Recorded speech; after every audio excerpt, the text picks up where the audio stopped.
Fan గుర్తు vote మరి phone పేలో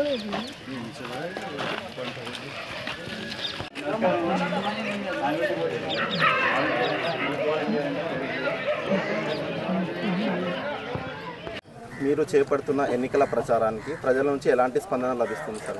ఈరోజు మేము గొందగండ్ల టౌన్లో ఏంటిది ప్రచారం చేయడం జరుగుతుంది. ఇక్కడ ప్రజల స్పందన అయితే చాలా బాగుంది, చాలా ఉత్కర్షంగా ఆనందంగా అండ్ ఎనర్జీగా రిసీవ్ చేసుకుంటారు మమ్మల్ని. ఎక్కడికి వెళ్ళినా సగం దాకా వాళ్ళే చెప్తున్నారు మేము ఎవరికి జగనన్నకి తప్ప ఎవరికి ఓటేయము అనేసి. వాళ్ళకి మా పేర్లు కూడా సంబంధం లేదు, జగనన్నకే ఓటేస్తాము, ఫ్యాన్ గుర్తుకే ఓటేస్తామని ఖచ్చితంగా చెప్తున్నారు. మీరు చేపట్టబోయే ప్రధాన సమస్యలు మీ దృష్టికి ప్రజలు ఏ సమస్యలు తీసుకొస్తున్నారు? ఇక్కడ మ్యాక్సిమం సమస్య తాగే నీటిది అయితే ఉందన్న.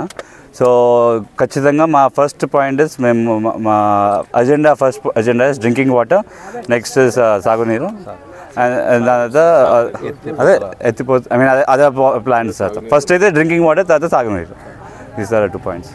మీరు ఏం హామీ ఇవ్వదలుచుకున్నారు గొనెగండ్ల మండల ప్రజలకైతేనేమి, నియోజకవర్గ ప్రజలకైతేనేమి? ఖచ్చితంగా అమ్మని గెలిపిస్తే మేము కంప్లీట్గా మా మోటో అయితే అభివృద్ధి కోసమే మేము పనిచేస్తాము. And drinking water is the main problem. So drinking water and మళ్ళీ సాగునీరు and roads and complete development. మా ఫోకస్ అంతా డెవలప్మెంట్ వైజే మాది, అదే మా అజెండా.